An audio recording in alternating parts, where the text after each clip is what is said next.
உறவுகளுக்கு வணக்கம். ஆலத்தூர் களஞ்சியத்தில் மீண்டும் சந்திப்பதில் மிக்க மகிழ்ச்சி. இன்றைய வாழ்வியல் சிந்தனையின் தலைப்பு மனம். மூளை என்பது நாம் பிறக்கும் போதே இருக்கிறது. ஆனால் மனம் நம்முடைய சூழ்நிலையை பொறுத்து அமைகிறது.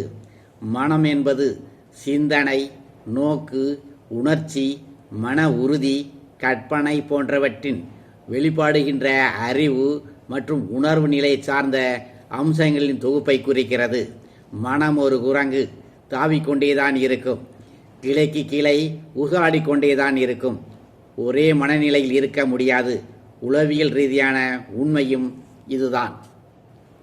மனநிலை சரியாக இருந்தால் மட்டுமே உடல் ரீதியாக எந்த வேலையும் உற்சாகமாக மகிழ்ச்சியாக செய்ய தோன்றுகிறது, செய்யவும் முடிகிறது.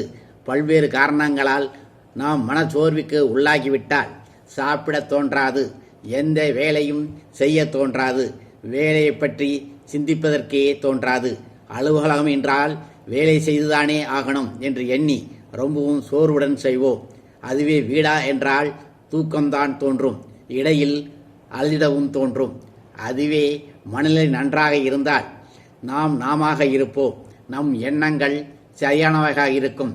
நம் சிந்தனை சரியான வழியில் செல்லும். சரியான சொற்கள் வாயிலிருந்து வரும். சரியான செயல்கள் செய்யப்படும். மற்றவர்கள் மீது தேவையான அன்பு இருக்கும். நம் தேக ஆரோக்கியம் வேணும். தவறுகளிலிருந்து பாடம் படிப்போம். முடிந்தவரை அடுத்தவரின் உணர்வுகளுக்கு மதிப்பளிப்போம். கடந்து வந்த கஷ்டமான நிலையை மனதில் நிறுத்தி இதுவும் கடந்து போகும் என்ற நம்பிக்கையுடன் இருப்போம். சிந்தனை மூளையின் முதன்மையான இடம்பெறும் ஒரு அடிப்படை செயல்பாடாகும். சிந்தனைகள் நேர்மறை எண்ணங்களாக இருந்தால் மகிழ்ச்சி, ஆரோக்கியம் மற்றும் வெற்றிகரமான முடிவுகளை எடுப்போம். அதுவே எதிர்மறை எண்ணங்களாக இருந்தால் பல்வேறு பிரச்சனைகளை சமாளிக்க முடியாமல் திணறுவார்கள். மனம் இரண்டு வகை. ஒன்று நிலையான மனநிலை, மற்றொன்று வளர்ச்சி மனநிலை.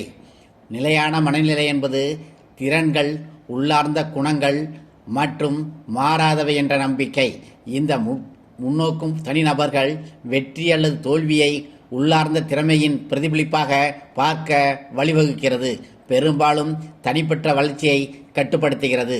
வளர்ச்சி மனநிலையில் மக்கள் தங்கள் அடிப்படை திறன்களை அர்ப்பணிப்பு மற்றும் கடின உழைப்பின் மூலம் உருவாக்க முடியும் என்று நம்புகிறார்கள். அதனால் வாழ்க்கையில் பெரிய வெற்றி பெற்று சாதனை உருவாக்குகிறார்கள். வாழ்க்கையில் முன்னேற நேர்மறை சிந்தனைகளும் வளர்ச்சி மனநிலையும் அவசியம் தேவை. என்பனி தன்னம்பிக்கை விதிப்பது. நல்லதே நினைத்தால் நல்லதே நடக்கும். சொல்வது என் கடமை, முடிவெடுப்பது உங்கள் உரிமை. சிற்பமும் நாம் தான், சிற்பியும் நாம் தான். வாழ்க வளமுடன். நன்றி.